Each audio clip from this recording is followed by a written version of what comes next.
Hello everyone, it's your boy Aram, and today I want to talk about something very, very interesting. I decided to not only watch The Little Mermaid live action, but I thought it'd be very appropriate for me to watch the original, the 1989 version. The animated one, the one everyone loves and stuff like that. So I thought, well, what if I watch this one first? Then, what if I decide to compare it to the live action one and see how they stack with one another, see what differences there are, and do a bit of a comparison and see if each movie would stand on its own properly.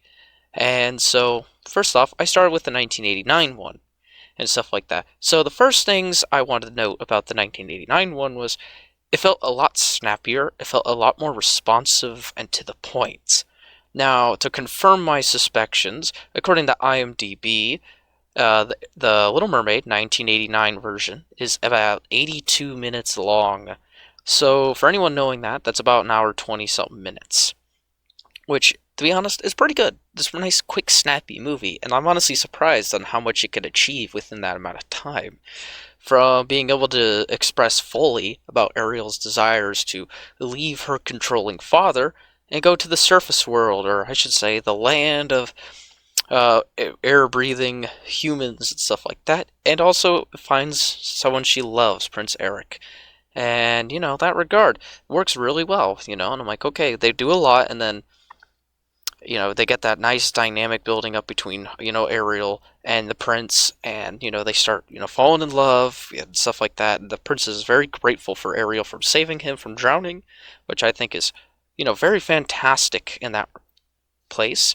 And then working in the pack that she did give away her voice from Ursula, making this nice, interesting little, twist, at least to the film, kind of making her almost mute. So they make like this nice dynamic relationship, which is really what I like.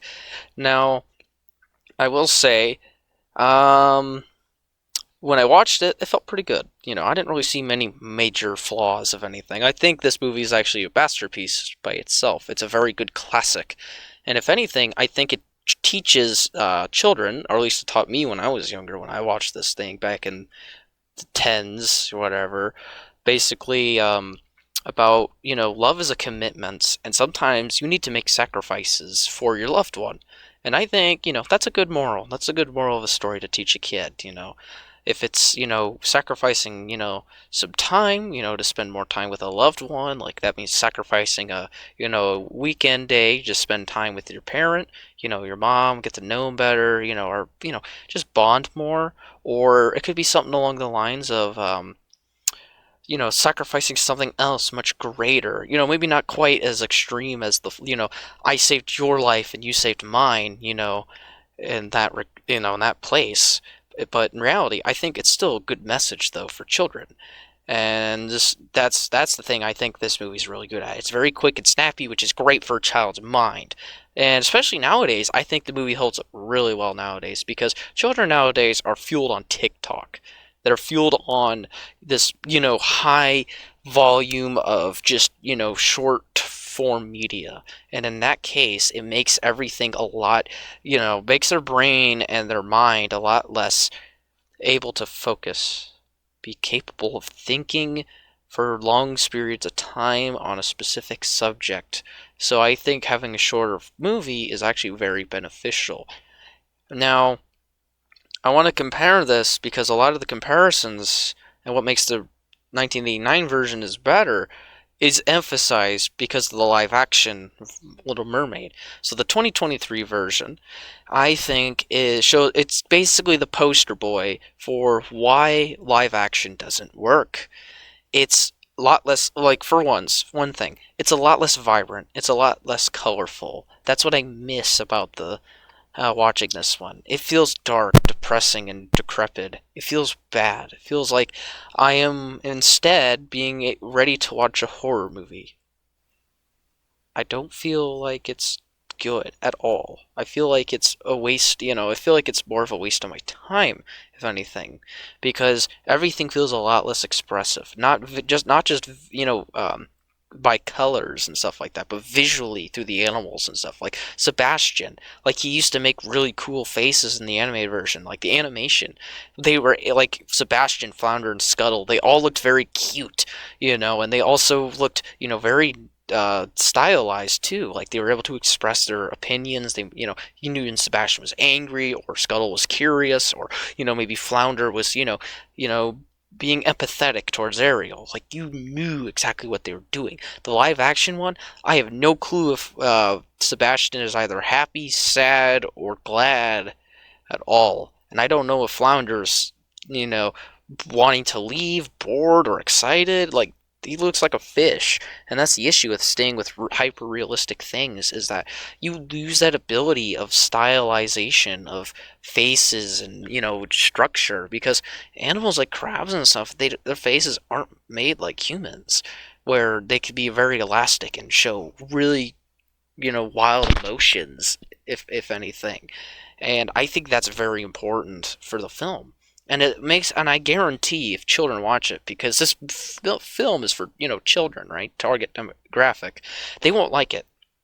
Not to mention, all the conversations feel drawn out, and they just feel way longer than necessary. It feels like they have to have some like extra dialogue from like Sebastian, Flounder, or Scuttle, and it's like, really, I don't really want that. I want enough to get the context, and maybe the pun or two by Sebastian, or maybe a quick one-liner from Scuttle. I like that. I think that's brilliant. But when you add extra little bang bang feedback, I think it's stupid. And in tandem, I don't like that they changed Scuttle's voice actor to a voice actress, which I think her name is like Aquafina or whatever. But basically, she sounds like she ate a box of crayons and then decided to rub her tongue on a brick and basically started speaking into the microphone. Like, it's just a voice that really tore at my soul, and I'm like, I wanted earplugs, honestly. It's just that she didn't do a good job, honestly. It just didn't sound good in that place. And on top of that, making her speak extra, that's why I didn't like it. It feels bloated, and on top of the cast that's a lot less talented or skilled. And I feel like it's a lot less vibrant. It feels a lot less passionate of a movie and stuff like that. Like, everyone felt amazing in the 1989 version of The Little Mermaid. The live action one, there's really not anything I could say I'd like. I like Holly Bailey's voice. I think she has a good voice. She has an amazing singing voice, and I think she has a good smile, and that's about it, honestly. And if anything, I honestly feel bad for her in this film, because this film, since it's so dark and decrepit, it makes her look worse than who she actually is. Like, in reality, she's not a bad looking woman. She's a pretty woman. But like, when this movie, she doesn't look as good as she does in real life in the film, because everything is dark and murky, and I hate that. And it just makes things that could be pretty into something dull and just decrepit. And that's really the main thing. Besides it being visually uninspiring, and that takes my attention from away from it, is also the combination of this dialogue, and not to mention the film of the 2023 live action is 135 minutes. So we're talking like an extra 53 minutes of just pure garbage and dialogue. And it doesn't make much sense, and I hate it so much, man. It's just get on with it. Just tell me what the story is. Like, at that point, I was starting to get antsy, and I'm someone who has a really good attention span. Like, I've been training my mind. I don't use TikTok or anything. Like, I've been training my mind to focus on things and topics for hours and hours on end. At the end of the day, I study. I do college and that stuff. I have to be on top of my A game. We're talking little kids, like little 8-year-olds or 6-year-olds. They're watching this. There's no way they'd get antsy and just run off the seat. I knew I would if I were a 6-year-old. I probably would have just got up and tried to start running around the house if I were streaming this, or whip out my phone, or on my iPad. My mom probably would just whip out for me in this day and age and just play a game on it instead. That's just why. That's the nature of the beast. You take way too long to convey your story, you're losing people and stuff like that. And now the other thing I want to mention too is the story, the message as well. The message is non-existent. The original message of the story is just contradicting. So think of it like this. So in the original, she left because she wanted to leave Triton, basically, because she was very, controlling, right? And she found love, and she wanted to go out and enjoy and her newfound love, and explore and grow her relationship. That sounds great and dandy. But in the new one, she leaves just for herself in that place, and then she finds the prince, who's really really a pushover or whatever. And it's like, so you don't really understand why she's dating him, but okay, sure. So Ariel saves the prince, right? So they both save them in the beginning. However, what happens is at the end, Ariel ends up saving the prince again from Ursula. Because in the original, the prince, Prince Eric, if I'm correct, he basically steers the ship and basically stabs Ursula in the gut with the bow of the ship. And that was very impactful because it showed not only that he cared, he also valued Ariel, that she saved his life, and he feels like he should save hers as well. They have that bond and that connection that shows that love. They love each other so much. They care. They would do something drastic like killing someone else for their other loved one. Now, in this one, it's literally just Ariel being, in the 23 live action one, it's literally Ariel being, hey, look, I am basically a badass female. I do what I want and I get what I want. And then step aside, Prince. I'm gonna do it myself and kill Ursula myself and save him again. It's there's no feeling of equality in the power dynamic of the relationship. It's all on Ariel the power is, and not on the prince. Compared to the 1989 version, where it felt nice and dynamic, they had equality. They felt like equals. And that's what I hate about this. I hate this woke agenda just crammed into it. The extra 53 minutes of woke crap, I guarantee is going to make it flop. It's going to do okay the first week of sales, I guarantee it. But it's going to just trash. It's trash. It just flop. It'll flop, definitely.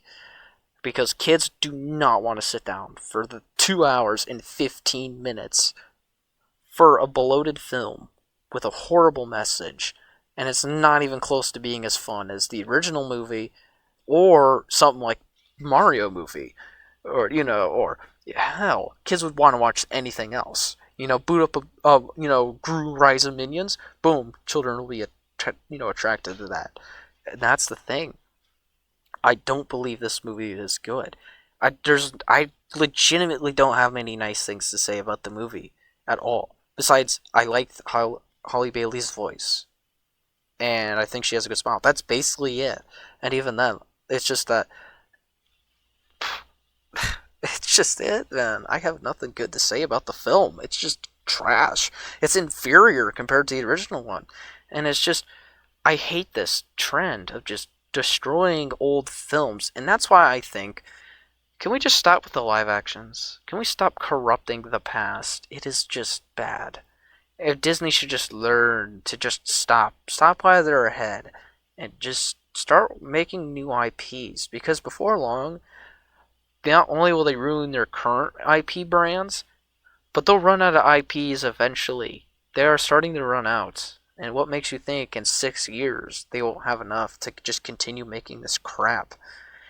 And at this point, I'm tired of the woke message. I'm tired of this woke crap. I've been battling this, like arguing about this, and I hate this stuff. And it's been years since they've been doing this. It's been 3 years since they've been doing this crap, or even further. And it's about time they move on. And everyone else is getting tired. So, Disney, you need to make a move. You need to make good stuff, like you did back in 1989. No, that's the thing. I'm going to let you guys go. I want to go, and I'm probably just going to watch a classic one again, because it's really good, honestly. And I might want to watch another classic one, too. Because if I'm going to be real with you, those were the golden days, Renaissance eras, 80s to the early 2000s of Disney. Really good stuff. But as always, guys, have a wonderful day. Much love, and like and subscribe if you're new, and I hope to see you again. And comment down below. I love hearing you guys and responding to you guys. You guys have very interesting opinions, and I respect you guys and your opinions. If you like the new film, then whatever. I personally don't like it. It doesn't mean you have to have the same opinions as me. But as always, guys, have a wonderful day.